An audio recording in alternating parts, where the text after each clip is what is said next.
Today, we're privileged to have Kevin Nilsson, CEO of Eco Canada, as our featured guest. Together, we're on a quest to uncover the various pathways leading to careers focused on healing and preserving our planet. Our session offers a window into a world where environmental consciousness converges with professional fulfillment, where sustainability is a way of life. As we delve into the landscapes of green careers, you'll discover a vast realm of opportunities beyond traditional boundaries. From sustainable agriculture to renewable energy, eco-friendly design to environmental advocacy, the possibilities are expansive and promising. Our discussion with Kevin, a visionary leader in this field, will shed light on the paths he's paved and share insights that can inspire you to make your mark in the green economy. Are you ready to dive into careers aligned with the well-being of our planet? Well, let's set sail on this voyage of discovery, envisioning a greener, more sustainable future. Hi, everyone. I'm Kwaku, and I'm really excited to be having this interview, dialogue, conversation with Kevin Nilsson, CEO of Eco Canada, talking about, the green economy and sustainability and finding careers, that are more green focused that, really push us forward in advancing, climate action. And so we're really excited to have this conversation with you, Kevin. And before we jump into questions, I'll just give you an opportunity to intro and share a little bit more about yourself and your work, and then we'll get started with our first question. All right, no, thank you very much for having me on this. I'm quite excited to be part of this. I'm the CEO of Eco Canada, as mentioned. Eco Canada is an environmental careers organization.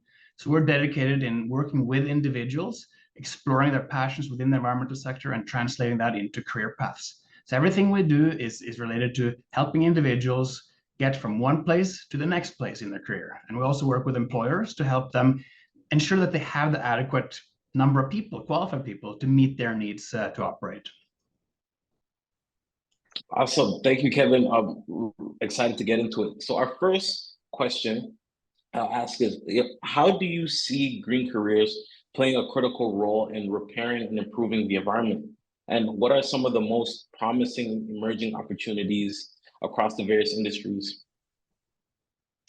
Yeah, it's a good question. I think I have to start by defining the key difference between environmental activism and environmental careers. Many people don't see them as two separate things. If you're an environmental activist, you may be a member of an organization that's fighting for a particular cause. Environmental activists typically draw attention to an issue. They don't typically provide a solution for it. Environmental workers come in all different shapes and colors and stripes and focus areas, and it's all about solutions. It's all about solutions to identified issues. So it is a very big difference between being an environmental activist and working in the environmental workforce. So I think it's important to kind of balance those two areas. Most people that work in the environmental sector also have a passion for the environmental sector, but some just work in it because it's a good source of income. So we have to understand that there are different types and different motivations working within the sector. But it is important for us in order to be able to address the challenges we have, whether that be climate change, whether that's pollution, whether that's forest fires. There's so many challenges associated with the environment. In order to achieve that, we have to have people that are educated and dedicated to work in this sector in the long haul. So that's kind of how you can take your passion for the environment and translate that into a career. There's so many emerging areas in the sector as well that are not necessarily fixing a problem, but exploiting an opportunity. And I think within the blue economy, for example, no other country on earth has more ocean border than Canada. We should be the best in the world when it comes to sustainably harvest what the ocean has for us in a variety of different opportunities. Reclamation work is an example of something that's growing, but related to a past problem. With all the oil exploration we've done, all the mining, there are many contaminated sites all across the country that needs to be cleaned up. That's going to provide a lot of meaningful employment being part of that. Clean technologies, how can we do things better and do some of the things we want to do, but leave less of a negative impact on the environment? Many people think of environmentalism as, okay, we have to sacrifice. And that's fine. There's a certain amount of sacrifice if we're going to achieve some of our environmental goals. But what if we could continue to live our lives the way we want to, and have less of an impact. I think that's the innovation that the next generation will have to come up with. So, for example, you may be like me, you love to travel. You want to stop traveling because travel pollutes? No, you'd rather want to be part of a movement that can figure out, okay, how can airlines fly as much as they do without leaving any negative impact? So that's kind of where the innovation piece comes in. And that's where I'm hoping that the next generation can try to look at things from a different light, combine the activism with the realism, and create jobs in the process. Really interesting. Yes, thank you for sharing that and outlining the contrast and difference between the activism piece and finding a career within the space, but also the realism piece. I feel would resonate with a lot of folks in making things more greener. So um, how we've chosen to live our lives as human beings doesn't really get impacted. We just make a less of an impact through sustainable careers and the employment opportunities there. So thank you for sharing.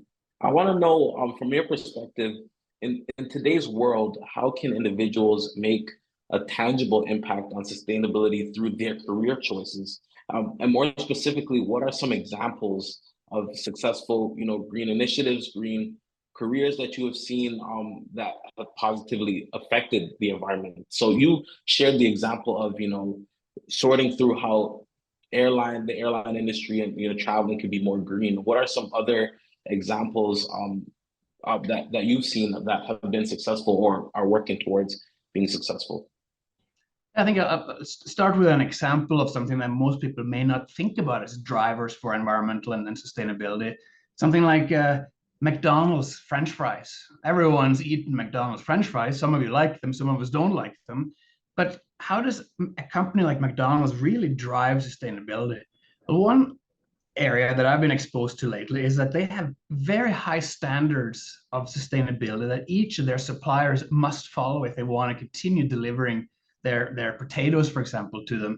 So in Canada, we have a big company called Cavendish, which with operations really throughout, in Alberta and in PEI and Atlantic Canada. In order for Cavendish to be able to sell their potatoes to McDonald's to be part of their French fries, Cavendish have to follow a strict set of guidelines and rules and high requirements on their sustainability report. So one of the first things McDonald's will do is to evaluate Cavendish on their sustainability report. If they don't meet the mark, they're not on the list and they can't sell their products. So that's kind of the power. And then Cavendish will then think, okay, if we're going to be able to meet these goals, we have to again channel that down to our suppliers and to our practices and to our workforce and to all those that deliver. And so that's kind of how the ecosystem can kind of influence each other. And that's sort of at the corporate level. And that's very much similar at the individual level. All of the choices that individuals make will contribute to something like this. Why is the finance markets all over green? Well, it's because investors don't necessarily want to invest in something that's not green. So that's kind of how consumer behavior is shaping how the future goes. I think that irrespective of which career listeners will get into when they finally realize what the careers they're going to do and what they're going to pursue, you're going to need green skills no matter where you're going to work. You're going to need green competencies in your repertoire of skills no matter what career choice you make. I hope you're going to choose a career that's dedicated to the environment because that's kind of where we operate. But even if you want traditional careers like finance, you cannot be a successful finance manager of any company unless you have any sort of green competencies.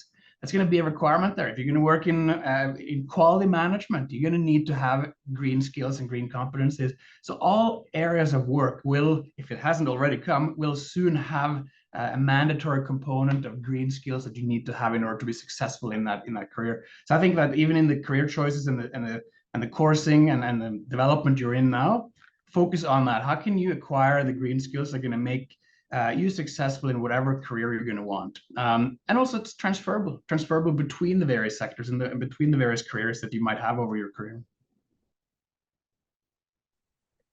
Beautifully said. I'm just like so much great themes, like gems that I'm pulling through there. Like, you started off with the answer saying one that many people might not know, and Cavendish wants to sell their potatoes to McDonald's. They have to meet these standards, to be able to be successful and being able to distribute to McDonald's. And it's sort of it, and even the piece around the investment piece you touched on. I remember reading an article about a social movement that is pushing to have companies report on. I might get this wrong. Their environmental sustainability goals, ESGs. Being able to report on that, and that may impact how investors choose to where to put their money in. So companies that are more green, that are more positively impacting the environment, may see more success in the market. And so that's something interesting. I don't know if you had that wasn't a part of our questions, but I don't know if you had any thoughts on that to dive a little bit more deeper into that. Yes, I think that ties very well into it. We're talking about ESG stands for environmental, social, and governance, and those are three sort of areas that companies will be evaluated on and will choose to evaluate themselves on. They set their goals for the year and then they measure against it. External auditors may come in, give them scores, give them recommendations, and that's kind of what they use to sell themselves to their clients. So understanding where all that fits in is important, and it's kind of motivating to know that all those various areas all contribute. The whole sustainability mantra of we got to focus on environment, but it also needs to focus on economics and then social development. And now you've added governance, good governance, and governance practices into the mix as well. So these are all kind of very important skills, and I think that all good undergraduate and graduate programs at academia will have these lenses that everything goes through. So important point. Great. Thank you for sharing more on that. Uh, as the president of Eco Canada, as the CEO of Eco Canada, leading the way in green innovation, what advice would you give to young individuals interested in pursuing careers that contribute to a more sustainable future? Yeah, and I guess it kind of goes back to what I've been saying before, but you got to kind of decide, do you want an environmental career, or do you want a career that's not environmental but has environmental components in it? If you want an environmental career, I think it's very important to ensure you have some technical expertise. If you don't have technical expertise, it's harder to get the first job out of school. So make sure you have technical expertise. Ideally, do a co-op degree where you get work experience prior to graduating, so you make the first hurdle of getting employment a little easier. Once you're in there, that's where enabling competencies and more transferable competencies are important to see flourish. But the sector is still quite technical, so if you don't have technical knowledge that you can document, it's going to be a little bit hard to get the first job. But once you're in, this is a sector in tremendous growth. Our own labor market department predicts that the environmental workforce will grow at a rate of 17% to 2029, which is about triple the total workforce growth in the country. It's a sector in growth. In addition, we're going to have a lot of older people retiring. We predict that as many as 1/3 or 30% of the current workforce will be retired by 2029, which is going to leave a lot of gaps to be filled. So it's an exciting sector. Ensure you have the right technical competencies to get in, and then it's going to be a growth sector and a journey that will be very motivating to be part of. And I think it's important to focus on what do you want out of your job. You ideally you'd like to make money, but you'd also like that the outcome of what you produce has a positive effect. And working in the environmental sector, you ensure that, whether it's cleaning up something that's broken or whether it's capitalizing on an opportunity that's clean. I think both are going to be providing very rewarding careers going forward.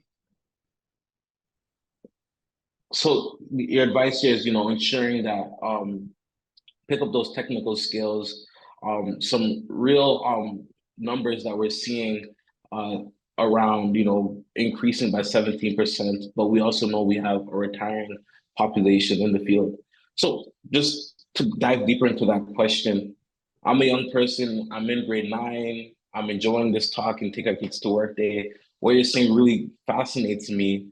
But my high school doesn't offer courses that could teach me technical skills that could get me these green career jobs. I was thinking I was going to go to school to become a business or a marketing person or an engineer.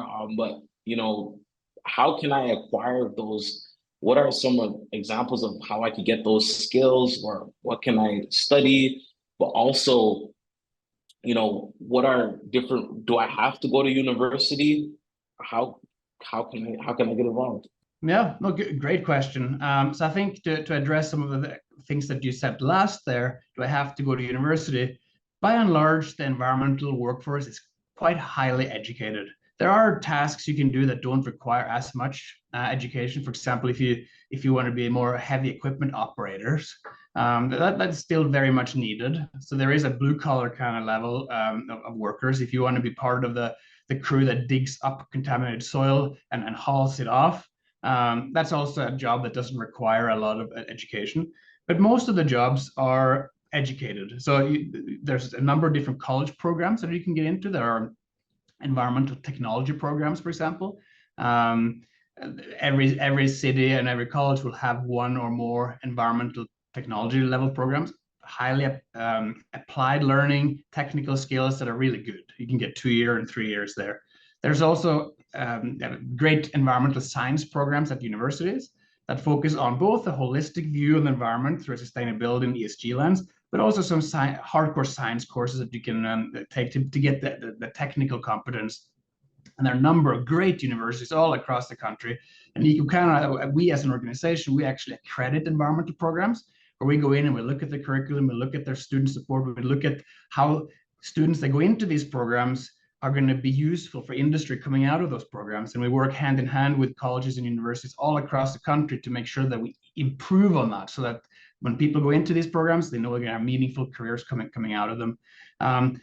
One and if you're not going to be necessarily focused on an environmental career in and of itself, if you want to go to business school, like in your example, it's always an opportunity to do a minor in environmental science, environmental and environmental studies. The difference between environmental science and environmental studies is the science component. So you get more technical competencies if you're in a science program. But if you're going to be in a business major and you want to be an accountant, then an environmental studies major might be, or minor, sorry, might be useful. But the one thing that I think you should focus on, and this might be a little bit early, but coming out of school, many of the people we work with as individuals that want careers in the sector are looking to maximize their salary return immediately. I would recommend the opposite. In the first 10 years of your career, if you can afford it, don't worry about salary itself. Of course, you need a salary to live, but don't worry about maximizing your salary. Worry about maximizing your competency growth. Build your skills, build your strengths, build what you're good at, because then you'll get further in the end. What matters is not what you make as a 30-year-old, but what do you make as a 50-year-old? And if a path of making a lot more as a 50-year-old, if money is your driver, you really need to focus on your competencies. How do you grow your experience? I think that's easier done in a smaller company. If you have an opportunity to work for a small company, it'll be more stressful. You'll be thrown out into deep water you're not comfortable with. You're going to be part of ups and down and back and forth and wearing 10 different hats. But that gives you a lot of competencies, a lot of skills that you can continue to build on. And it give you, maybe in the beginning at least, a little bit less on the salary side. If you work for a big company, you may have a higher starting salary, but you may be in a small corner and you won't see the same growth and expansion of your skills as you would in a smaller company. So think about that. And that is a big advice, actually, that very few people listen to. Focus on your competencies over salary in the first 10, 15 years of your career. Thank you, Kevin. Yeah, that's great advice, especially on the career journey that extends. I can see extending across, different sectors. Focus on building those competencies and, the different resilience building factors of working, within a small company, and really use the elasticity of how your, competency can grow within that space, being thrown around versus, if you maximize your salary early on at a big company, you kind of get pigeonholed as well. So thank you for sharing that. I wanted to, dive a little bit more deeper into your personal experiences and experiences of others. And can you share some success stories of individuals or as well as yourself that you have found fulfilling and rewarding careers within the green economy, both indoors and outdoors? Yeah, I think just to address that question, I think it's better for me to talk about other people than myself, because I do not have, or I did not have, environmental competencies going into the sector. But there's a lot of people that I have come across in the years that I've worked with Eco Canada that have come up with great innovative ideas that they've translated into thriving businesses for themselves. One example I can think of is an entrepreneur in Newfoundland who saw the fisheries, which goes up and down, and then he realized, hey, there's a lot of waste coming from the fisheries. What if I can turn that waste into a fortune? So worked a little bit with universities, worked a little bit with a variety of different funding mechanisms to come up with how to utilize that waste better. And that guy now has a company that's successful, and he thinks that he can make more money on waste than fisheries make on the fish product itself. So coming up and looking at things, and in the process, he's handling waste management in a great way, right? Taking what other people don't want or don't need, turn that into his own gold. And I think there's going to be more and more of those opportunities. I know former drillers that worked for drilling for oil realized that, hey, now that there are a lot of contaminated sites, which is polluted areas around former drill sites, they can use their exact same skill set, drilling core samples and analyzing it for contamination and finding out what sort of pollution is here, and a big part of advising what should be done with it or supplying that to other companies. So looking at the skill set that each individual has can be transferable, and I think can lead to many different types of fulfilling careers. And on our website as well, we try to feature individuals that have meaningful careers. So I think as people on the call today are trying to explore where you want to go with your careers, look at some of the library of different career paths that others have had in the sector. They're not all linear. They're not all perfectly decided in grade 9. I'm going to get into this. I'm going to take these courses in high school. I'm going to get to that career. Careers move, and that's part of what makes them exciting. So make sure you have along the way opportunities to divert from the path you thought you wanted to be on. Thank you, Kevin.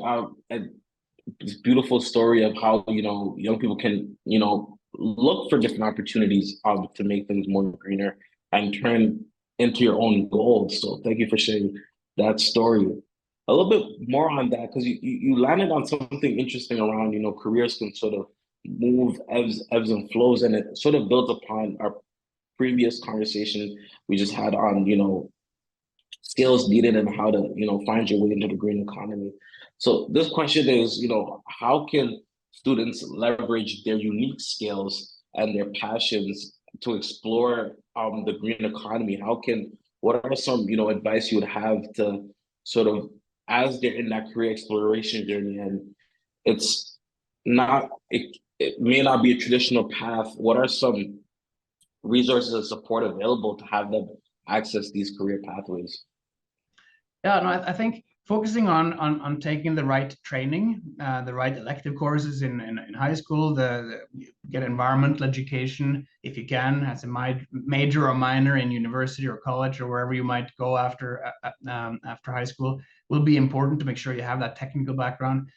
Many places to explore career resources. At our own website, EcoCanada, at eco.ca, we have a lot of different career pathways that you can look at. What are skills needed for this job?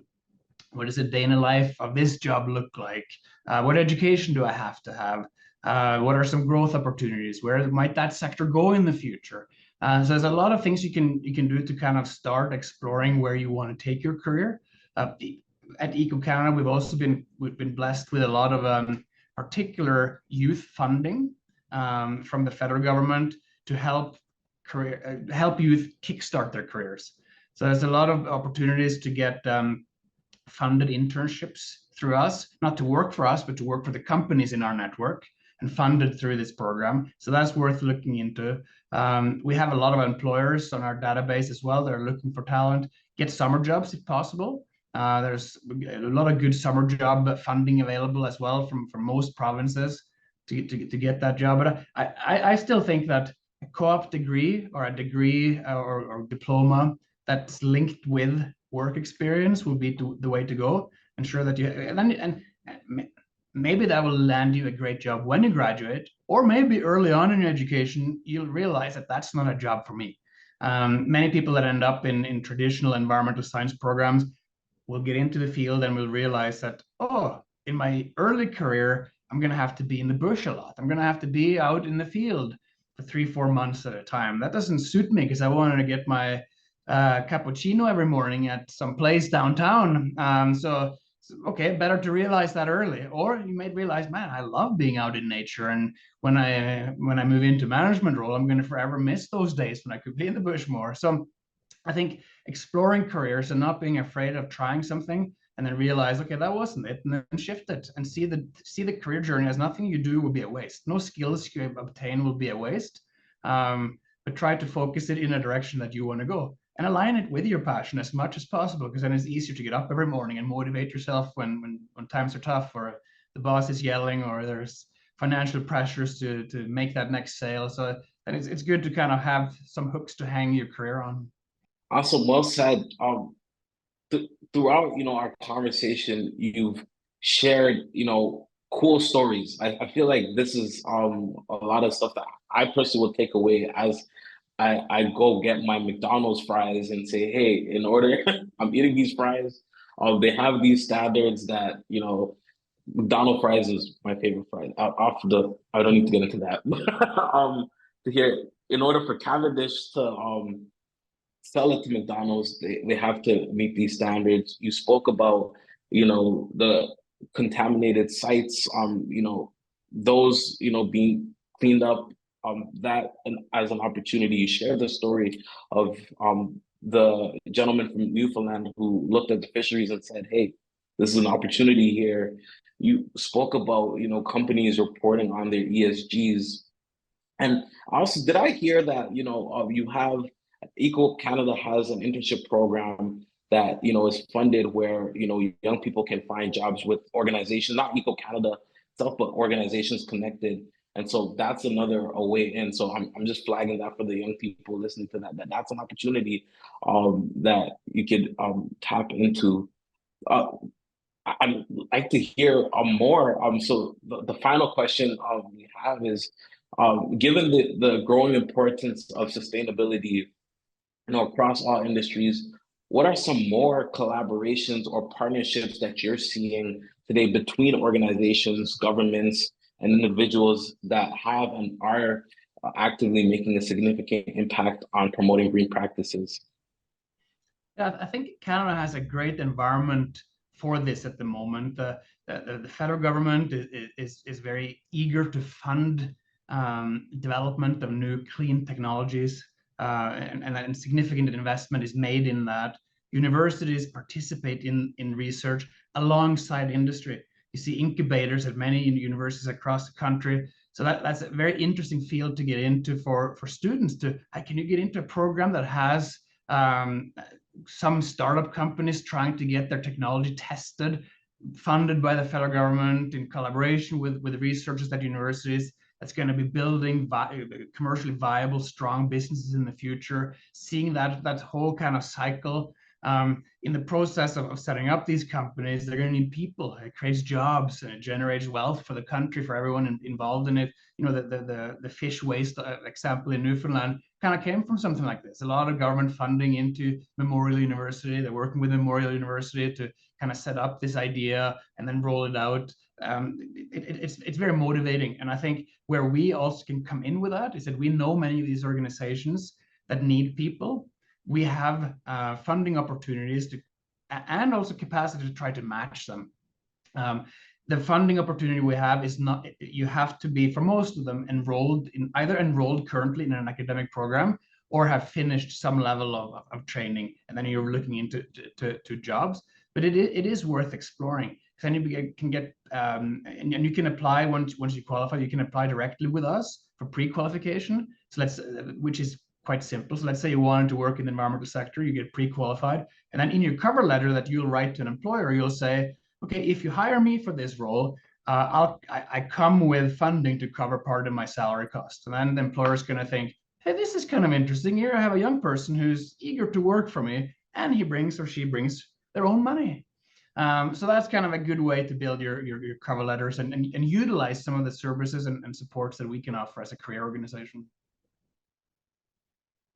Wow, thank you, Kevin. Blown up. The pre-qualification piece is great, and I'm glad that that's happening. So being able to, especially go to an organization and say I'm pre-qualified with Eco Canada, as well as have my salary supported. That's highly innovative and making more career opportunities within the space more accessible.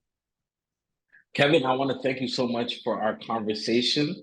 A lot of great themes drawn throughout, in our across the conversations we've been having for Take Our Kids to Work.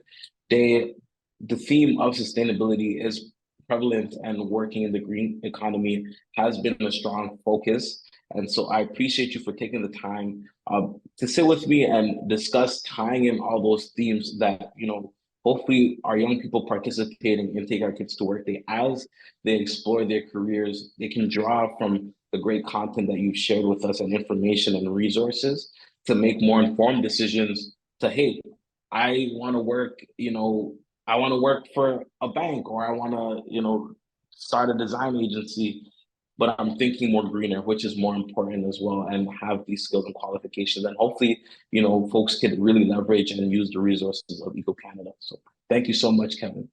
No, my pleasure. Thank you for having me. As we wrap up our journey through the world of green careers, I extend my gratitude to Kevin for having this conversation with me and being part of the transformative experience. Our voyage has unveiled the potential of green careers, a force that fuels professional success while nurturing the health of our environment. Insights shared by our esteemed guest, Kevin, have illuminated the avenues awaiting those passionate about positive change.